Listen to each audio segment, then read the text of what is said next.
Hi, good morning, my dear and lovely students. I am your mentor Sonu Rathore and I welcome you all to your own learning platform, The Literature Room by Sonu. In this video, we will be continuing with second part of our chapter, A Wedding in Brownsville, written by Isaac Bashevis Singer. And the name given to this part is Self-Reflection.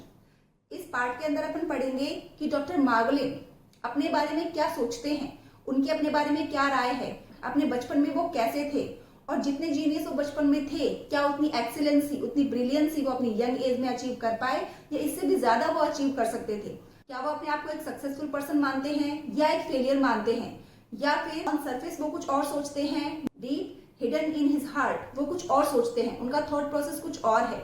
तो उनकी क्या सोच है अपने बारे में, self observation कैसे करते हैं वो, सेल्फ एनालिसिस या सेल्फ रियलाइजेशन कैसे होता है उनको, तो हम इस पार्ट के अंदर कंटिन्यू करेंगे। इस चैप्टर का पार्ट फर्स्ट हम इससे पहले वाली वीडियो में कवर कर चुके हैं। If you have any doubt regarding that please right in comment box. So I think we should start. Dr. Margolin yawned, reached for the cigarette that lay in an ashtray on the coffee table beside him and began to think about himself. यहाँ से इस part की starting होती है। Doctor Marglin जो है वो Yon करते हैं। यॉन का मतलब होता है उबासी लेना। तो वो सोफा के ऊपर लेटे हुए हैं डाइनिंग रूम के अंदर और वहां पे यॉर्निंग कर रहे हैं, उबासी ले रहे हैं और वो अपना हाथ बढ़ाते हैं एक सिगरेट का पैकेट उठाने के लिए, जो कि ले थी। ले मतलब होता है पड़े होना कहीं पर, जो कि पड़े हुए थी एस्ट्रे के अंदर। एस्ट्रे जो कि कॉफी टेबल के ऊपर पड़ी हुई थी, वो एस्ट्रे, वो कॉफी टेबल जो कि डॉक्टर मार्गलिन के साइड में रखी हुई थी। कहने का ये मतलब है डॉक्टर मार्गलिन सोफा के ऊपर लेटे हुए हैं, उनके थोड़ी दूर पर एक कॉफी टेबल रखा हुआ है, उस कॉफी टेबल के ऊपर एक एस्ट्रे रखा हुआ है, उस एस्ट्रे में सिगरेट्स हैं और उनमें से एक सिगरेट को उठाने की कोशिश डॉक्टर मार्गलिन करते हैं अपने हाथ को लंबा करके। उस सिगरेट को उठाते उठाते वो अपने बारे में सोचना स्टार्ट कर देते हैं। यहाँ से उनका सेल्फ एनालिसिस स्टार्ट हो जाएगा, अपने बारे में सोचना स्टार्ट कर देंगे वो। His career had gone well. वो सोचते हैं कि इनका जो करियर है वो तो काफी अच्छा गया, मतलब अपने करियर के अंदर काफी कुछ अच्छा इन्होंने अचीव किया था। Ostensibly he was a success. Ostensibly का मतलब होता है क्लियरली, साफ साफ इनको दिखाई दे रहा था कि इन्होंने काफी सक्सेस अचीव की है। ये काफी फेमस और वेल्दी डॉक्टर बन चुके हैं और सेंसिबल के लोग भी इनको काफी ज्यादा अच्छे तरीके से रिस्पेक्ट करते हैं। तो ये काफी सक्सेस अचीव कर चुके हैं, ये काफी सक्सेसफुल पर्सन अपनी लाइफ में बन चुके हैं। He had an office on West End Avenue and wealthy patients. West End Avenue ये एक स्ट्रीट का नाम है, ये एक पोश एरिया है। तो इनका कहना ये है कि इनका एक ऑफिस है ऐसे पोश एरिया में, ऐसे महंगी कॉलोनी के अंदर इनका एक ऑफिस भी है और इनके पेशेंट्स भी काफी वेल्दी है, काफी रिच है, काफी पैसे वाले हैं। तो ऑफ कोर्स इनकी लाइफ काफी सक्सेसफुल रही है। वेल्थ की, रुपए पैसे की भी इनके पास कोई कमी नहीं है। His colleagues respected him. वो सोचते हैं कि मेरे कलीग्स जो हैं वो भी मुझे रिस्पेक्ट करते हैं, मतलब मेरी काफी अच्छी खासी रेपुटेशन है। And he was an important figure in Jewish circles in New York. और न्यूयॉर्क के अंदर जूइश लोगों का वो ग्रुप जो कि सेंसिमन से या पोलैंड से आया हुआ था, तो उन जूइश सर्कल्स के अंदर ये काफी इंपॉर्टेंट फिगर था, जानी मानी हस्ती था। तो कहने का ये मतलब है कि सारे लोग उसको काफी रिस्पेक्ट किया करते थे, ये काफी डिग्निफाइड और इम्पोर्टेंट पर्सनैलिटी थी लोगों के बीच में। What more could a boy from Saint-Simon expect? तो इससे ज्यादा और क्या ही उम्मीद कर सकता है और क्या ही इच्छा रख सकता है एक ऐसा लड़का जो कि सेंसिमन से आया हो, पोलैंड के एक छोटे से टाउन सेंसिमन से आया हुआ लड़का, इससे ज्यादा और क्या उम्मीद रख सकता है, जिसको सारी जगह इतनी ज्यादा डिग्निफाइड मैनर में ट्रीट किया जाता है, लोग उसको इतना इंपॉर्टेंट समझते हैं, उसके पास इतनी वेल्थ है, वो इतना रिच पर्सन है, इससे ज्यादा और क्या चाहिए उसको। A self-taught man, the son of a poor teacher of Talmud. अब ये टैलमुड जो है, जिस तरीके से मुस्लिम रिलीजन के अंदर जो रिलीजियस उनका स्क्रिप्चर होता है, ग्रंथ होता है धार्मिक, उसका नाम होता है कुरान, हिंदुओं में होता है भगवत गीता, उसी तरीके से जो यहूदी धर्म होता है उनका प्राचीन धार्मिक ग्रंथ जो है वो टैलमुड होता है। तो डॉक्टर सोलोमन मार्गलिन जो है वो एक सेल्फ टॉट मैन थे, मतलब वो एक ऐसे इंसान थे जिनको कभी किसी का गाइडेंस या फिर कभी किसी का सपोर्ट नहीं मिला था। अपनी लाइफ में जो कुछ भी सीखा था वो अपने खुद के दम पर सीखा था। और ये एक ऐसे टीचर के बेटे थे जो कि मदरसों के अंदर या धार्मिक संस्थानों के अंदर टैलमुड पढ़ाया करते थे। तो टैलमुड टीचर के वो बेटे थे। वो टैलमुड टीचर जो ऑफकोर्स काफी गरीब होगा। In person he was tall and quite handsome. अगर डॉक्टर सोलोमन मार्गलिन की पर्सनैलिटी की बात की जाए तो वो काफी टॉल थे और काफी हैंडसम भी थे, मतलब अच्छी खासी उनकी हाइट थी और काफी हैंडसम और गुड लुकिंग पर्सन वो थे। And he had always had a way with women, और इनके पास में हमेशा ही अपने अलग तौर तरीके होते थे औरतों को इम्प्रेस करने के, औरतों से बात करने के। He still pursued them, ये भी औरतों को परस्यू करता है, मतलब उनको अट्रैक्ट करने की कोशिश करता है अपने तरीकों से। More than was good for him at his age and with his high blood pressure, तो क्या इस एज में ये सब करना ठीक है किसी ऐसे इंसान के लिए जो कि इस एज का हो और जिसका ब्लड प्रेशर इतना हाई रहता हो? तो क्या ऐसे इंसान के लिए ये सारी हरकतें करना ठीक है? ये हमारे राइटर हमसे कह रहे हैं। But secretly Solomon Margolin had always felt that he was a failure. वो सुपरफिशियली तो अपने बारे में सोच रहे हैं कि मैं काफी सक्सेसफुल हूँ, मैं एक गरीब टैलेंट टीचर का बेटा हूँ, लेकिन फिर भी मैंने अपनी लाइफ में इतनी वेल्थ, इतनी प्रोस्पेरिटी और इतनी रिस्पेक्ट अचीव करी है, तो इस हिसाब से मैं काफी सक्सेसफुल पर्सन हूँ।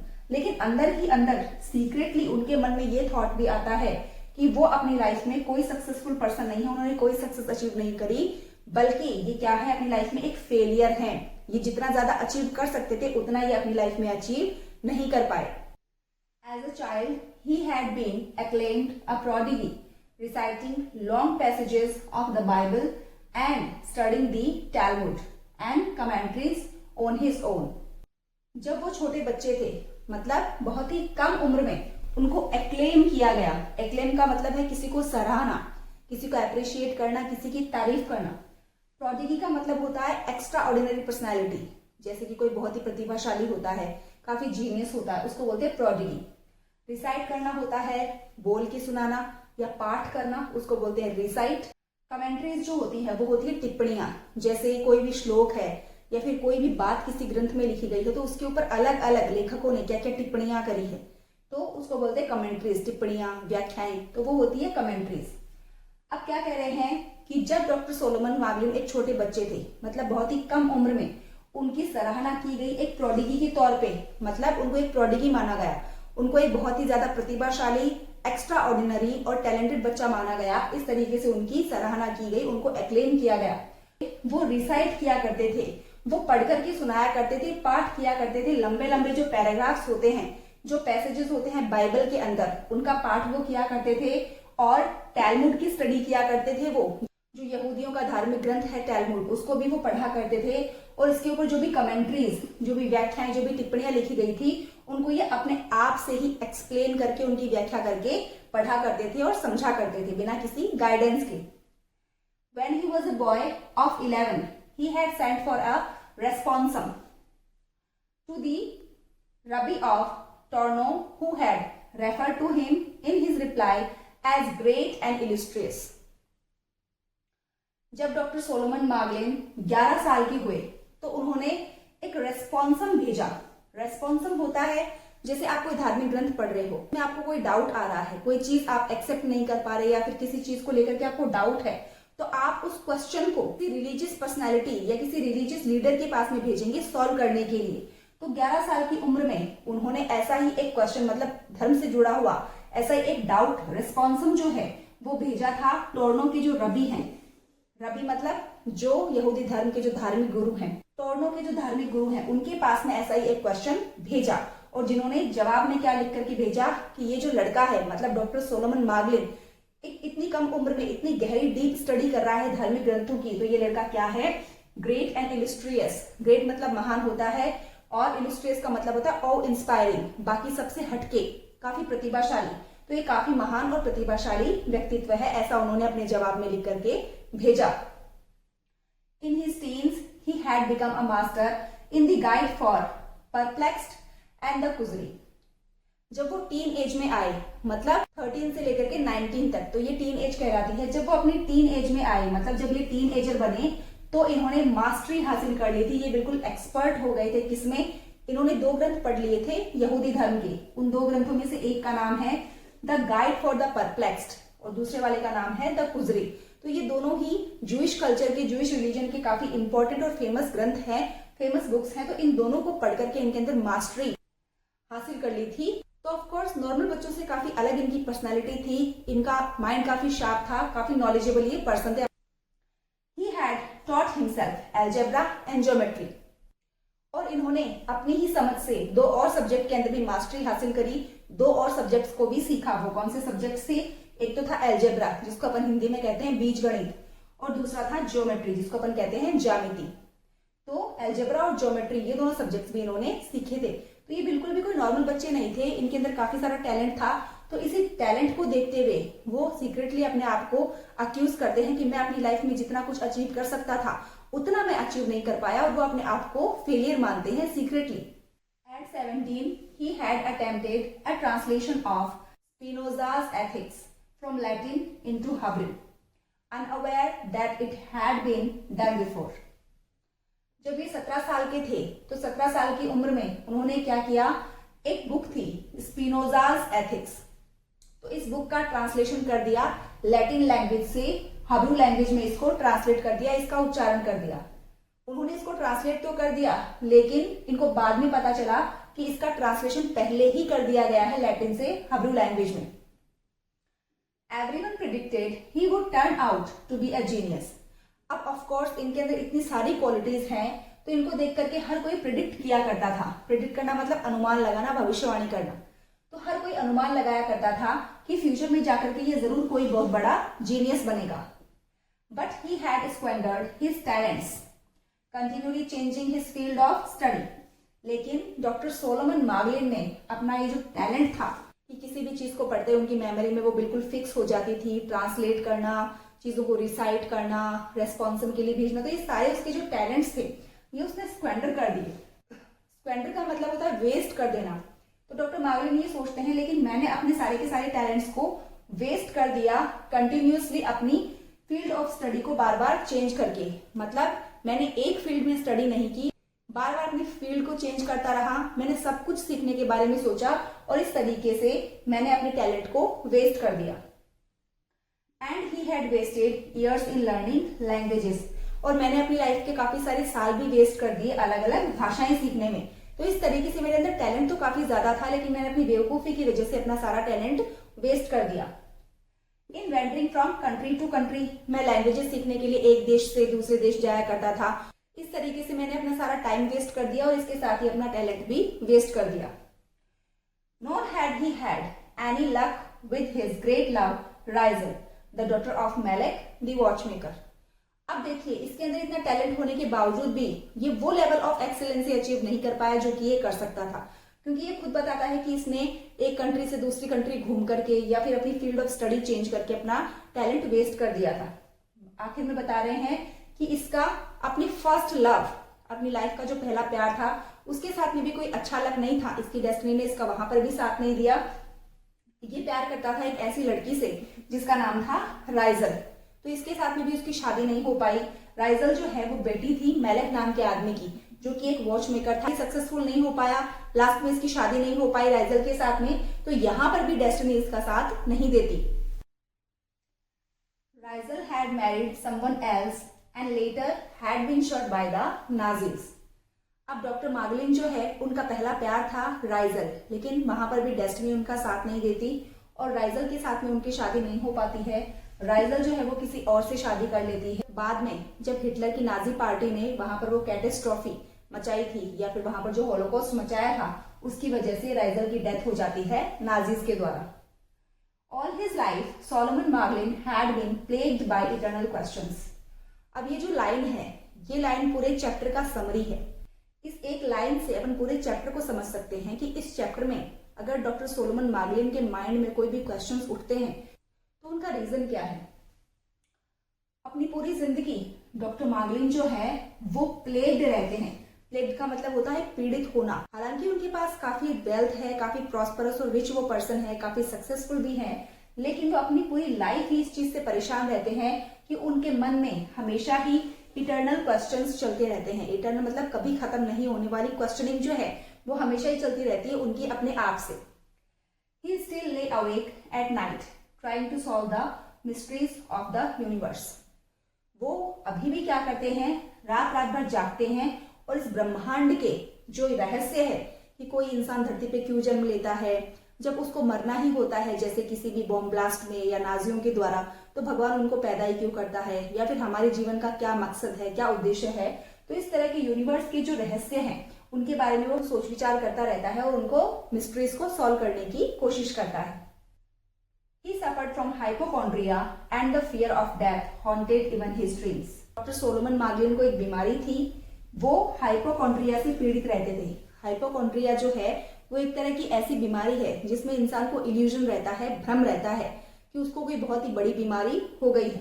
तो ये हमेशा भ्रम में रहते हैं और इनको मौत का डर सताता रहता है हमेशा, इनके सपनों में भी। और इस भ्रम की कंडीशन में ही, इस इल्यूजन की कंडीशन में ही वो अलग अलग क्वेश्चन जो है वो उनके अंदर चलते रहते हैं। Hitler's carnage and the extinction of his family had rooted out his last hope for better days. Hitler ने जो भी नरसंहार या फिर जो भी होलोकॉस्ट मचाया था जर्मनी के अंदर, उसने जो भी कार्नेज किया था, मतलब लोगों को मौत के घाट उतारा था, कितने लोगों को जान से मारा था, तो वो जो कार्नेज था वो और इनके फैमिली मेंबर्स का जो एक्सटिंक्शन हुआ था, एक्सटिंक्शन मतलब धीरे धीरे खात्मा हो जाना, लुप्त हो जाना, तो ये सारी की सारी जो चीजें हुई थी जर्मनी में, पोलैंड में, इनके साथ में, तो इसकी वजह से इसका ह्यूमैनिटी पर से पूरा विश्वास उठ गया था और इसके मन में जो आखिरी उम्मीद थी कि अच्छे दिन आएंगे, तो ये आखिरी उम्मीद भी अब बिल्कुल रूटेड आउट हो चुकी है, मतलब जड़ से खत्म हो चुकी है। Had destroyed all his faith in humanity.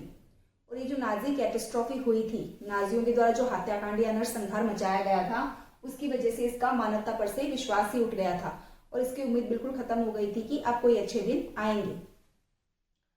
He had begun to despise the matrons who come to him with their petty ills, while millions were devising horrible deaths for one another. अब जो है doctor Solomon मैगलिन जो है वो despise करने लगे थे। Despise का मतलब होता है हेट करना, किसी से नफरत करना। मैट्रन्स का मतलब होता है ओल्ड लेडीज, जो बड़ी बूढ़ी औरतें होती थी उनको कहते हैं मैट्रन्स। पैटी इल्स का मतलब होता है छोटी मोटी बीमारियां। डिवाइस का मतलब होता है जनरेट करना या प्लान करना। अब इस लाइन में राइटर क्या कह रहे हैं कि डॉक्टर सोलोमन मैगलिन जो है वो अब धीरे धीरे उन बड़ी बूढ़ी औरतों से भी हेट करने लग गए थे, जो कि अपनी छोटी मोटी बीमारियों का इलाज करवाने के लिए डॉक्टर मैगलिन के पास में आया करती थी। वो ये सोचते थे कि ये औरतें अपनी इन छोटी मोटी बीमारियों से परेशान हैं, बल्कि अगर हम दुनिया में देखें तो दुनिया में लाखों करोड़ों ऐसे लोग हैं जो कि एक दूसरे के लिए मौत का इंतजाम कर रहे हैं, एक दूसरे की मौत का कारण बन रहे हैं, जबकि ये भी बड़ी बूढ़ी औरतें हैं वो इन छोटी छोटी बीमारियों से परेशान हैं, जबकि इस दुनिया में इतने बड़े बड़ी प्लानिंग्स हो रही हैं हॉरिबल डेथ्स के लिए। Gretel came in from the kitchen. अब क्या होता है, ग्रेटल जो है वो किचन से लिविंग रूम में आती है डॉक्टर मैगलिन के पास। What shirt are you going to put on? Of course, doctor Margolin जो है वो उस वेडिंग को अटेंड करने के लिए जाने वाले हैं, तो ग्रेटल जो है वो डॉक्टर मैगलिन से पूछती है कि आज आप कौन सी शर्ट पहन के जाओगे। ऑफ कोर्स इसके पूछने का ये सेंस है कि ये उसको आयरन कर दे, तैयार कर दे, पहन के जाने के लिए रेडी कर दे, तो पूछती है कि आज आप कौन सा शर्ट पहन के जाओगे। सोलोमन मैगलिन रिगार्डेड हर क्वाइटली। तो सोलोमन मैगलिन जो है उसको धीरे से ग्रीट करते हैं, उसका वेलकम करते हैं, वहां पे उसको रिगार्ड करते हैं बहुत शांति से। She had her own share of troubles. और डॉक्टर मैगलिन जो है वो अंदर ही अंदर इस बात को महसूस करते हैं कि ग्रेटल जो है वो भी अपनी जिंदगी में काफी सारी परेशानियों से, काफी सारी मुश्किलों से जूझ रही है। She had suffered in silence for her two brothers, even for Hans the Nazi. वो अकेलेपन में अपने भाइयों की मौत को याद किया करती है, उस भाई की मौत को भी जो कि नाजीज की पार्टी में था और जो टाइफस की वजह से मर गया था, जिसका नाम था हैंस। तो वो अपने दोनों भाइयों की डेथ की वजह से कहीं ना कहीं सफर करती है, प्रॉब्लम में, टेंशन में रहती है। She had gone through a prolonged change of life. Doctor Margolin ये महसूस करते हैं ग्रेटल के बारे में कि ग्रेटल ने भी अपनी जिंदगी में बहुत बड़े बड़े बदलावों को झेला है। Now her face was flushed and covered with beads of sweat. अब ग्रेटल का जो फेस है वो फ्लश्ड लग रहा था, मतलब मुरझाया हुआ लग रहा था, और उसके चेहरे पे स्वेट के बीड्स से, मतलब स्वेट का मतलब होता है पसीना, बेड्स मतलब मोती, तो जो पसीने की बूंदें थी वो उसके चेहरे पे मोतियों की तरह चमक रही थी। He earned more than enough to pay for a maid, yet Gretel insisted on doing all the housework herself. अब डॉक्टर मार्गलिन जो है वो काफी रिच है, काफी प्रॉस्परस, काफी फेमस डॉक्टर हैं। उनकी जो अर्निंग है वो इतनी ज्यादा है कि ऑफ कोर्स वो अपने घर में एक मेड रखना तो अफोर्ड कर ही सकते हैं। लेकिन फिर भी ग्रेटल जो है वो इस बात पे इंसिस्ट करती थी, इस बात पे जोर दिया करती थी कि वो सारे घर का काम खुद ही करेगी अपने हाथों से। इवन द लॉन्ड्री, लॉन्ड्री जो है कपड़े धोने का जो काम है वो भी वो खुद ही करना चाहती थी। Had become a mania with her. Mania जो है वो होता है पागलपन, सनक। अब घर का काम करना उसके लिए एक पागलपन हो गया था, एक सनक जैसा हो गया था। Every day she scoured the oven. हर दिन वो क्या करती थी, स्कोरिंग करती थी। स्कोरिंग का मतलब होता है कुरेद कुरेद के साफ करना। तो हर दिन वो चाकू से कुरेद कुरेद के अवन को साफ किया करती थी।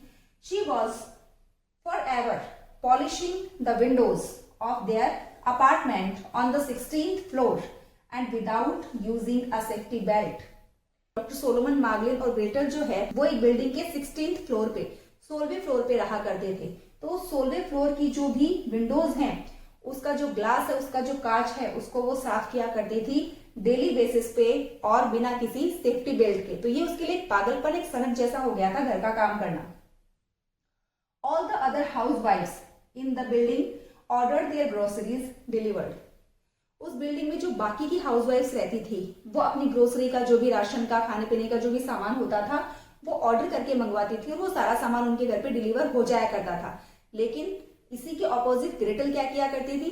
But Gretl lugged the heavy bags from the supermarket herself. वहीं पे ग्रेटल जो है वो लग करके लाती थी। लगिंग का मतलब होता है खुद कैरी करना। तो सुपरमार्केट से सारा का सारा जो भारी सामान का जो बैग होता था वो खुद अपने कंधों पर लाद करके लाया करती थी, लेकिन वो ऑर्डर नहीं किया करती थी।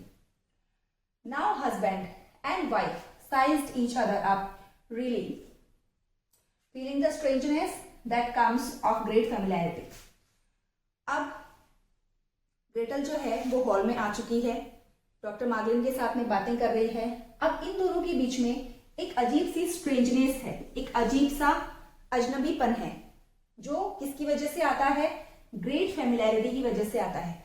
जब आप किसी के साथ बहुत लंबे टाइम तक रह चुके होते हो, उसको, उसकी कमियों को, उसकी खामियों को, उसके प्लस और नेगेटिव दोनों पॉइंट्स को आप अच्छे तरीके से जान चुके होते हो, तो आपके मन में एक स्ट्रेंज फीलिंग सामने वाले के लिए पैदा होती है। तो यहाँ पर वही स्ट्रेंज फीलिंग पैदा हो रही है ग्रेटल के मन में। अब ये दोनों क्या करते हैं, हस्बैंड और वाइफ, मतलब डॉक्टर मार्गलिन और ग्रेटल, एक दूसरे को रियली मतलब तिरछी नजरों से देखते हैं। He was always amazed at how she had lost her looks. Doctor Margolin को हमेशा ही इस बात का ताज्जुब होता था कि किस तरीके से ग्रेटल जो है उसने धीरे धीरे अपने गुड लुक्स को खो दिया है। No one feature had altered, but something in her aspect had given way. वो साफ साफ देख पा रहा था कि उसके कोई फीचर ऑल्टर्ड नहीं हुए हैं, जैसे कि उसका जो भी नाक नक्शा था, उसका जो भी अपीयरेंस था, उसमें कोई भी बदलाव नहीं हुआ है, बल्कि उसके रहने, उठने बैठने, खाने पीने के तरीके में कुछ चेंज हुआ है। हर प्राइड, हर होपफुलनेस, हर क्यूरियोसिटी, किस किस चीज में बदलाव देखने को मिलता है? उसके गुरूर में, उसके घुमने साथ में प्राइड कैरी करके चला करती थी, उस चीज में इसको चेंज देखने को मिलता है। इसकी आशा, जो होपफुलनेस होती है, जो कि ऑप्टिमिज्म होता है किसी के अंदर, पॉजिटिविटी होती है, उसके अंदर इसको चेंज देखने को मिलता है। और एक क्यूरियोसिटी, पहले ये काफी चीजों के लिए क्यूरियस हुआ करती थी, जानना चाहती थी उन चीजों के बारे में, लेकिन अब इसके अंदर वैसी क्यूरियोसिटी दिखाई नहीं देती। तो काफी बड़े बड़े चेंजेस इसके एस्पेक्ट्स में, इसके लाइफस्टाइल में देखने को मिलते हैं। ही ब्लर्टेड आउट। अब ऑफ कोर्स ग्रेटल ने पूछा था कि भाई तुम्हारे लिए कौन सी शर्ट तैयार करूं, क्या पहन के जाना चाहते हो तुम? तो ये क्या करता है? ब्लर्टेड आउट करता है, मतलब इरिटेट होकर जोर से चिल्लाना।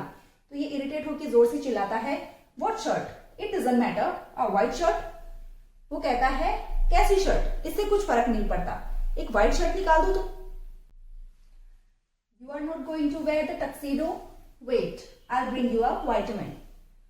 तो ऑफ कोर्स डॉक्टर मार्गलिन जो है वो इसको काफी गुस्से में, इरिटेटेड वे में चिल्ला करके कहते हैं कि शर्ट निकाल दो। तो ग्रेटल वापस से उनको कहते हैं कि क्या आप टक्सीडो नहीं पहनोगे?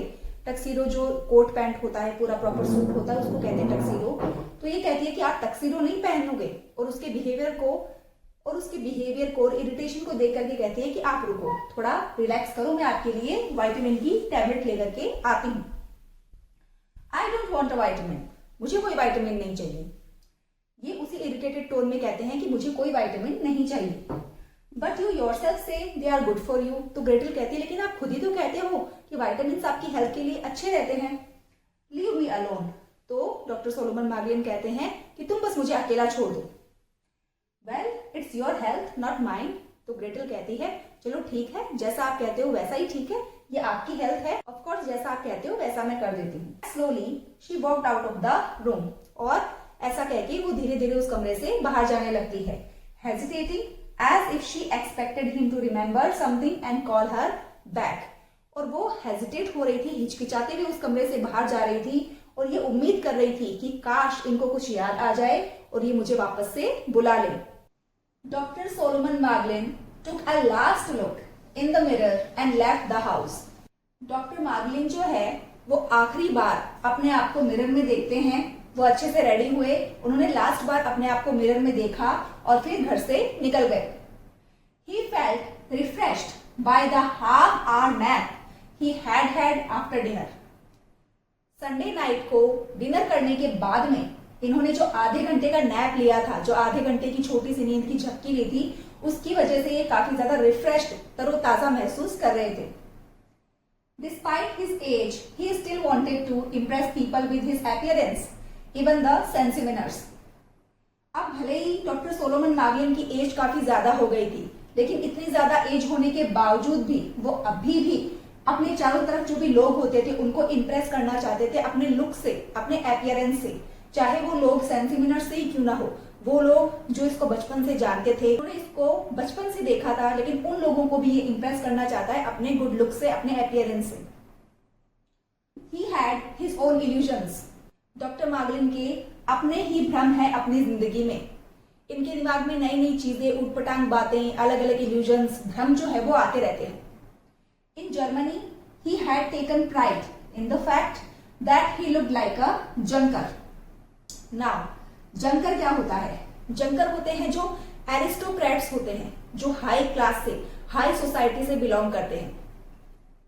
तो जब ये जर्मनी में रहा करते थे तो वो इस बात के ऊपर काफी प्राउड फील किया करते थे, काफी गर्व महसूस किया करते थे कि इनका जो अपीयरेंस है वो एक जंकर के जैसा है। मतलब जर्मनी में भी ये बाय लुक एक हाई क्लास के, हाई सोसाइटी के पर्सन लगते हैं। And in New York he was often aware that he could pass for an Anglo Saxon. और जब ये न्यूयॉर्क में आ गए, मतलब जब ये यूएसए के अंदर, अमेरिका के अंदर आ गए जर्मनी को छोड़ करके, तो उनको इस बात की भी अवेयरनेस थी, इस बात के लिए भी वो जागरूक थे कि वो एक एंग्लो सैक्सन की तरह दिखाई देते हैं। एंग्लो सैक्सन्स नेटिव पर्सन थे ब्रिटेन के, तो यहाँ पर ये इस बात में गर्व महसूस करते हैं कि वो एक फॉरेनर की तरह, एक ब्रिटिशर की तरह लगा करते थे। He was tall, slim, blonde, blue eyed. Doctor Margolin जो है वो काफी अच्छी हाइट के पर्सन थे, काफी अच्छी खासी उनकी हाइट थी, स्लिम उनकी बॉडी थी, ब्लॉन्ड कलर के उनके हेयर थे, सुनहरे बाल थे, एंड ब्लू आइड, उनकी आंखें नीले रंग की थी। His hair was thinning, had turned somewhat grey, but he managed to disguise these sign of age. Doctor Margolin जो है उनके बाल कम हो रहे थे, धीरे धीरे उनके बाल झड़ रहे थे, तो सर में ज्यादा बाल नहीं बचे थे, लेकिन उनके कुछ बाल ग्रे भी हो गए थे, साथ ही साथ सफेद भी हो गए थे, लेकिन उन्होंने कैसे न कैसे मैनेज कर लिया था इन साइंस ऑफ एजेस को। ये ऐसे साइंस जैसे ग्रे हेयर जो है वो आपकी बढ़ती हुई एज का साइन होते हैं, तो इन साइंस को छुपाने का, डिस्गाइज करने का मतलब छुपाने का एक तरीका उन्होंने ढूंढ लिया था। ये जब भी कहीं बाहर जाते थे तो अपने बालों को डाई करके जाया करते थे।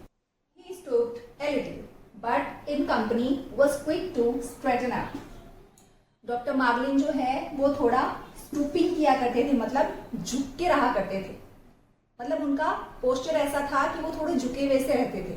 लेकिन जब भी वो लोगों की कंपनी में होते थे, कुछ लोगों के साथ में होते थे, तो वो फटाफट से अपने आप को स्ट्रेटन अप कर लेते थे, सीधा कर लेते थे। तो वो इतने इमेज कॉन्शियस थे। Years ago in Germany, he had worn a monocle, and though in New York that would have been too pretentious, his glance still retained a European severity. अब देखिए, काफी साल पहले जब वो जर्मनी में रहा करता था तब वो एक मोनोकल पहना करता था। मोनोकल होता है एक आंख वाला ऐनक, या जिसको चश्मा बोलते हैं, जिसमें एक तरफ का ही ग्लास या फ्रेम होता है, चेन लगी हुई होती है उसके चारों तरफ, ताकि आप उसको अपने फेस पे होल्ड कर सको। तो एक आंख वाला जो चश्मा होता है वो होता है मोनोकल। तो जब ये जर्मनी में रहा करते थे काफी साल पहले, तब ये मोनोकल पहना करते थे। हालांकि वो मोनोकल पहनना अब न्यूयॉर्क के अंदर काफी ज्यादा प्रिटेंशियस हो गया है। ऐसा लगता है कि कोई शो ऑफ करने का या दिखावा करने की कोशिश कर रहा है। लेकिन ये जब जर्मनी में रहा करते थे तब ये मोनोकल पहना करते थे। लेकिन इनका जो एपियरेंस है, इनका जो ग्लांस है, मतलब इनकी जो एक झलक है, इनका जो एपियरेंस है उसने अभी तक रिटेन किया हुआ था, मतलब संभाल के रखा हुआ था। क्या संभाल के रखा हुआ था?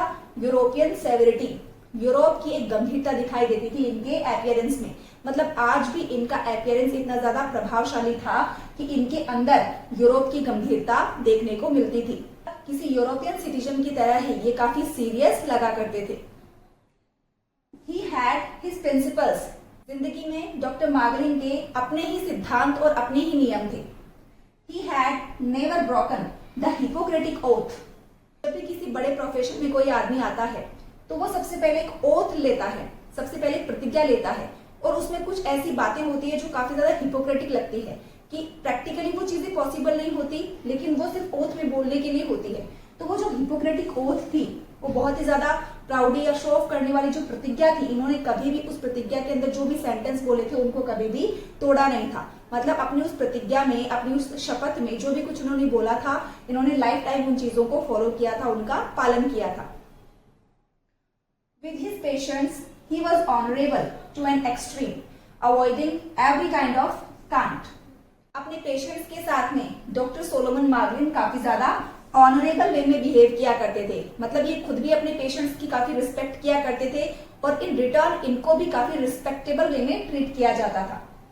Avoiding every kind of can't, ये जो है हर तरह के कांट को अवॉइड करते थे, नेग्लेक्ट करते थे। कांट का मतलब होता है शो ऑफ करना या हिपोक्रेसी, दिखावा, पाखंड जो होता है। तो किसी भी पाखंड में या दिखावे में, हिपोक्रेसी में ये बिलीव नहीं करते थे। He had refused a number of dubious associations that smelt of careerism.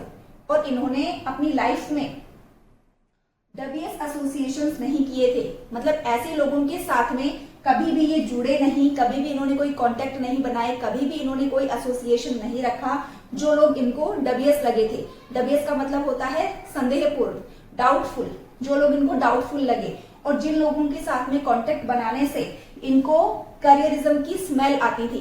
Smell of करियरिज्म का मतलब होता है करियरिज्म की स्मेल आना, गंध आना। कहने का ये मतलब है कि कुछ लोग अपने बेनिफिट के लिए या फिर पैसे कमाने के लिए, इलीगल वे से पैसे कमाने के लिए किसी का अच्छा या बुरा नहीं देखते, बस कुछ ऐसे लोगों के साथ में पार्टनरशिप में आ जाते हैं जिससे कि बस उनको पैसा मिलता है, भले ही वो लोगों को तकलीफ पहुंचा के या फिर उनका बुरा करके मिले।